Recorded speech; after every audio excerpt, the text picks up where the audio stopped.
Hai Sobat Kata Cerita, sudah siap dengarkan cerita selanjutnya? Let's go! Bab 58. Hari-hari Naina jalani dengan nikmat. Semenjak ia tinggal bersama kedua orang tuanya, dirinya tak pernah lagi mengalami mual ataupun muntah-muntah seperti banyakkan wanita hamil di luar sana. Mungkin dedek bayinya ngerti, dia tidak mau merepotkan kakek dan neneknya. Sehingga dia sangat anteng dan tidak rewel, berbeda sekali bila di dekat ayahnya yang langsung membuat Naina susah. Bahkan untuk sekedar bangun saja, kepalanya akan terasa sakit dan pusing. Tak terasa 5 hari sudah Ustadz Fatir pergi, meninggalkan dirinya keluar kota. Selama itu pula mereka jarang berkomunikasi. Sebab Ustadz Fatir yang benar-benar dibuat kerepotan oleh tingkah salah satu karyawannya itu, dan juga Salsa yang berusaha untuk menggodanya secara terang-terangan. Dedek bayi sehat-sehat ya di dalam perut bunda. Bunda sayang banget sama kamu. Tuturnya sambil mengalus perut ratanya itu.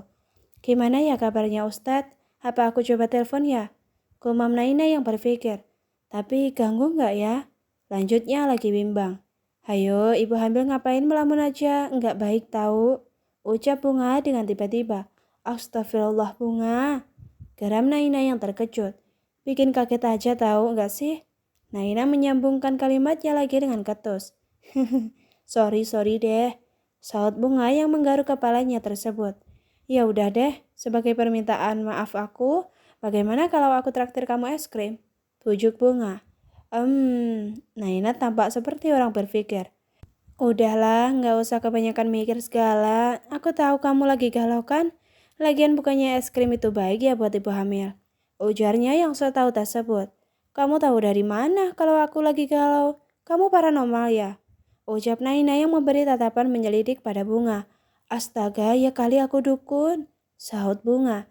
Ya siapa tahu gitu. Dengan acuh Naina menjawabnya. Cih, Bumil yang satu ini benar-benar bikin emosi aja ya. Gerutu Bunga yang berkacak pinggang saat melihat Naina perlahan menjauhi dirinya itu. Ayo, katanya mau traktir es krim, kok malah bengong di sana sih? Sentak Naina yang bergantian mengagetkan Bunga. Akhirnya Bunga sedikit berlari guna menyusul Bumil yang satu itu sebelum mengamuk lagi nantinya. Setelah beberapa kali Naina sempat menolak kedai es krim yang akan mereka singgahi, akhirnya mereka berdua sampai juga di kedai es krim terakhir juga. Ini yang terakhir ya nah, aku gak mau muter-muter seluruh kota hanya untuk beli es krim yang kamu mau. Ucap Bunga yang sedikit menyesal menawari es krim pada Naina. Sementara Naina sendiri hanya terkikik-kikik saat melihat wajah cemberut milik sang sahabat beda agama tersebut. Ya, walaupun mereka berdua berbeda agama, bukan berarti mereka harus saling membenci, bukan?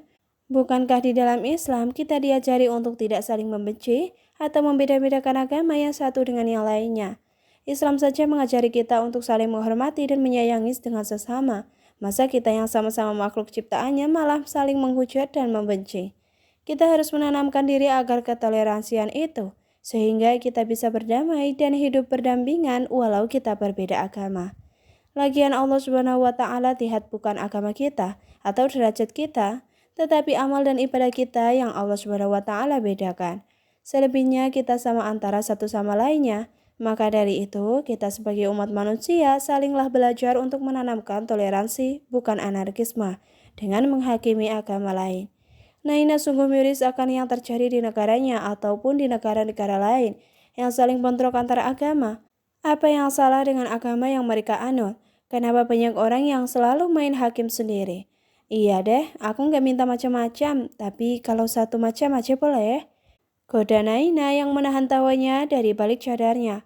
Enggak ada, mau satu macam ke, dua macam ke, enggak ada tetap enggak ada. Saud Buna dengan ketus. Enggak asik kamu ah. Rajuk Naina sambil mencibik bibirnya. Bodoh amat, udah ditraktir bukannya terima kasih malah mau macam-macam. Gerutu Bunga. Sambil menunggu es krim mereka berdua mengobrol dengan riangnya. Hingga tak lama ada seorang pemuda yang tiba-tiba datang dengan membawa bayi mungil dalam dekapannya. Assalamualaikum Dek Nana. Ucap Baim ternyata dirinya masih hafal dengan Naina. Padahal Naina memakai cadarnya. Namun sepertinya itu bukan halangan untuk Baim. Waalaikumsalam. Loh, Mas Baim ada di sini juga? Sahut Naina yang shock akan kehadiran Baim. Dirinya melihat sekeliling guna mencari Elsa, istri sekaligus ibu dari bayi gembul yang berada di dalam gendongan bayi Baim. Iya dek, Sahut Baim yang tersenyum masam saat mengingat kejadian beberapa jam yang lalu. Boleh Mas duduk di sini? Sebentar aja. Pintanya pada Naina dan juga Bunga. Silakan Pak Baim, masih ada kursi kosong kok. Celutuk Bunga yang tiba-tiba. Terima kasih, ucap Baim dengan lirih. Baim terlihat termenung sambil melihat anaknya yang terlelap dalam tidurnya itu. Ia tak pernah menyangka bila pernikahan mereka yang baru seumur jagung tersebut harus kandas hanya karena orang ketiga. Ya, Elsa ketahuan berselingkuh oleh Baim. Dan yang lebih menyakitkannya lagi, dengan terang-terangan Elsa mengakui itu tanpa rasa bersalah. Dan yang lebih menyakitkan lagi adalah sang istri lebih memilih selingkuhannya daripada dirinya dan sang anak. Mas Baim kenapa? Tanya Naina dengan pelan-pelan sebab ia tak ingin mengganggu bayi gembul itu yang sedang tertidur itu. Enggak apa-apa dek, sahut Baim yang berusaha tersenyum. Enggak apa-apa gimana, orang kelihatan kayak abis nangis juga, ujarnya dengan polos. Baim tertawa dengan terpaksa kan? Padahal tidak ada yang lucu dari pertanyaan Naina barusan. Sementara Naina dan Bunga saling tatap saat melihat Baim tertawa sambil menangis secara bersamaan. Nah, aku pamit ke toilet dulu ya. Izin Bunga yang merasa tak enak. Ia mengerti Baim saat ini sedang berpura-pura kuat. Ia tahu dosennya itu pasti butuh Naina, bukan dirinya. Sehingga ia memutuskan untuk berpura-pura ke toilet kedai tersebut. Untuk memberi ruang pada dosennya guna bercerita pada sang sahabat yang berupa mantan calon istrinya tersebut. Tapi, enggak apa-apa, di sini banyak orang, enggak mungkin jadi fitnah. Kan kalian enggak berbuat macam-macam. Ucap Bunga yang seakan paham akan kekhawatiran sang sahabat. Naina yang mendengar itu akhirnya menganggukkan kepalanya tersebut. Sepeninggalan Bunga, keheningan melanda di antara keduanya. Mas, kalau ada masalah bisa cerita ke Nana. Insya Allah siapa tahu Nana punya solusinya. Ucap Naina yang memecahkan keheningan itu. Elsa selingkuh, dia lebih memilih selingkuhannya daripada kami. Celutuk Baim dengan tiba-tiba. Maksud Mas Baim gimana? Tanya Naina yang kebingungan. Bukan tak paham apa yang Baim ucapkan, tapi ia takut salah dengar saja. Elsa selingkuh. Ulangnya lagi. Astagfirullah, kok bisa mas? Tanya Naina dengan shock. Hehehe, dia berdalih kalau aku nggak bisa memberikannya nafkah batin, jadinya dia selingkuh. Ungkap Baim. Innalillahi, kok bisa sih Mbak Elsa berpikir kayak gitu? Emang dia nggak sayang sama putranya ini? Komentar Naina mencolek bibi gembul Ilyas yang ternyata terbangun. Bibi Ilyas terbangun dan mulai menangis dengan kencangnya, sehingga membuat Baim sedikit kewalahan akan bayi kecilnya itu. Apalagi dirinya dalam kondisi seperti ini, membuatnya bertambah stres. Ya, walaupun dirinya tak mencintai Elsa, tapi ia berusaha menjadi suami dan ayah yang baik untuk keduanya.